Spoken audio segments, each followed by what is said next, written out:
Bobby is the co-chair of the OpenSG Security Group, and Bobby's with Enernex, and of course Enernex was really, like I said earlier, was the impetus for the whole, all the security work under OpenSG. And Bobby, I know one of your big pet projects right now is ASAP SG, and not to say that it's not near and dear to your heart, Darren, but Darren, you do too many things, so I'm just going to hand this one over to Bobby to start with. And can you give us an overview of what ASAP SG is and why it's important and what you're trying to accomplish there? Right, yeah. So yeah, I can't figure out if I'm trying to shake Darren or Darren's trying to shake me. We just end up in the same group. No, I love working with Darren. And yeah, we have been together basically since the kickoff of this, and I'll give just a little bit of history here too.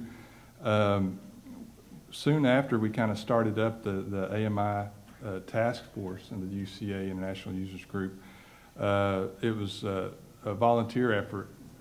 We have folks coming in, we're trying to develop these requirements and stuff, and so like we say here in the South, we had to get her done basically, and what we were seeing was, you know, they're starting to deploy some meters, they're starting to build these things are becoming real, and where's the security? And we had a strong belief that, you know, if we don't get security in these things now, if we don't develop these requirements in now, we're going to have a part of our electrical infrastructure that can be compromised potentially fairly easily. So we tried to rally the troops, and we did some matchmaking between the utilities and the UCA International Users Group and EPRI and some consulting firms. Of course, Enernex was part of that.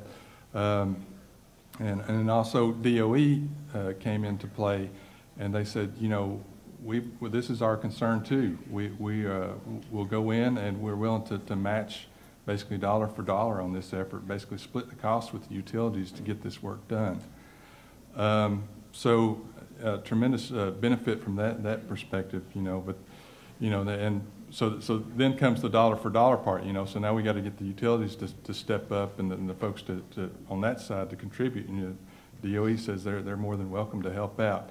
So since then, it's been about a $3 million per year activity to come together, to put together these, we're calling them profiles now. They consist of so much. So one of the things that were the issues, actually one of the starting points that we ran into is okay, what is it we're trying to secure? And when we started with AMI, for example, the first one is, okay, what are the use cases? Where's the architecture for this AMI system? And there's so many differing architectures and technologies and stuff out there. So the first part of our project was to kind of do the interviewing with the utilities, to kind of gather the information, see what was out there, and in some instances we kind of pushed back, say we got gaps here, we got problems, so how do we close the gaps? So it's been a little bit of a feedback loop in that instance. And then beyond that, we started to say, okay, where are the touch points in here where the system can be attacked? Basically right now our process is looking at impacts, you know, where within the use case or the process steps can failure occur from information systems or a cyber attack or that thing. So we go through this exercise of identifying basically from an impact level, you know, and kind of taking out the aspect that will this happen or what's the likelihood. We're going to assume that likelihood is 1. It's going to happen 100%. It will. So that's kind of our approach. And then, you know, what are the controls, the requirements necessary to mitigate that attack.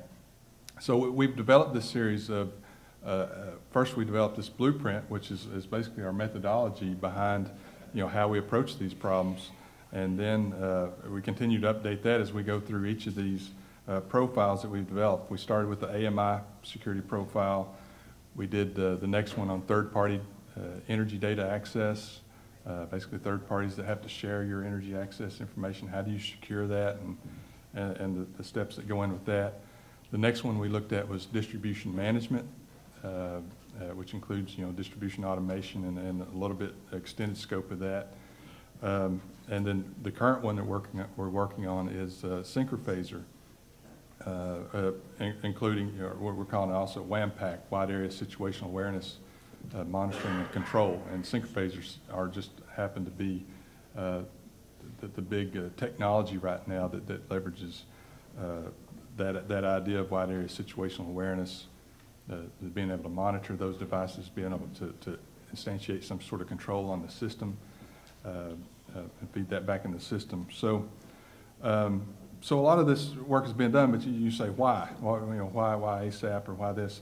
And we kind of addressed or touched on some of that, is that we needed this stuff quick. We needed it now. Things are being developed, made, deployed, and SDO processes, as Darren alluded to.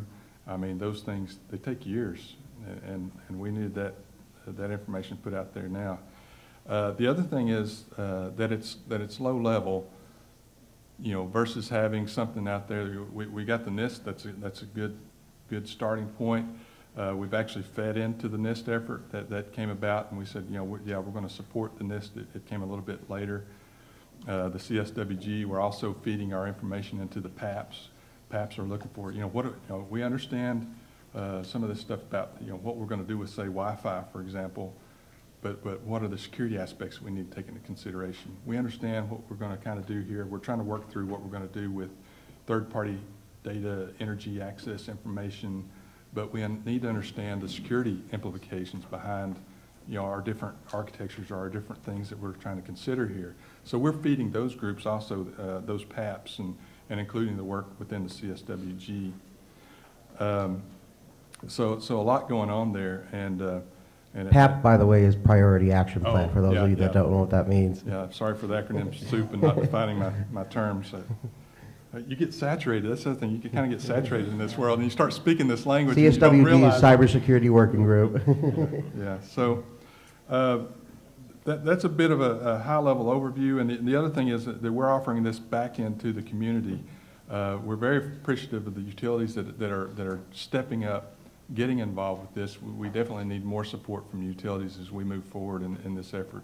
But it's an excellent starting point, and I think we just wouldn't be there without it. This is fed into and to vet the work that's being done here too. We run it through the OpenSG process, and the utilities and the vendors at that point. So, I guess if you don't mind, I'll hand just a little bit over to Darren and see if he can patch some. I think that would be fantastic. Yeah, patch some gaps there and talk about how that gets intercepted from that end.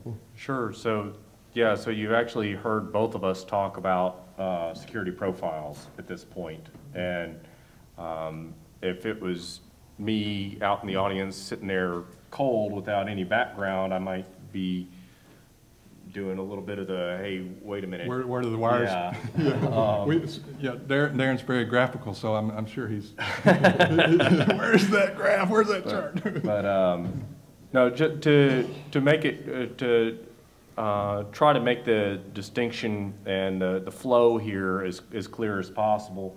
ASAP SG, being the Advanced Security Acceleration Project for the Smart Grid, is a project, a collaborative project between North American Utilities, EPRI, and the U.S. Department of Energy.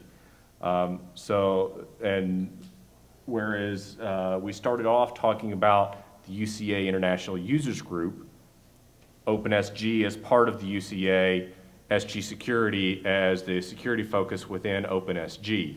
So the SG Security Working Group is an open collaborative working group with a series of constituent task forces underneath that working group.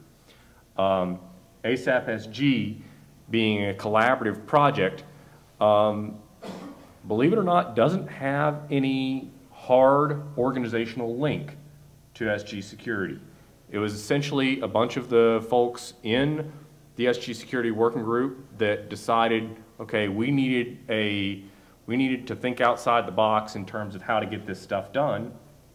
So we banded together and actually formed a project team to get a lot of the homework done for the volunteer resources in the community. And it's actually been a really, really successful synergy here between what volunteer resources excel at providing and what a dedicated project team excels at providing. A dedicated project team can knuckle down, lock themselves in a room, and blast out a large chunk of a document to then lob over the fence for review.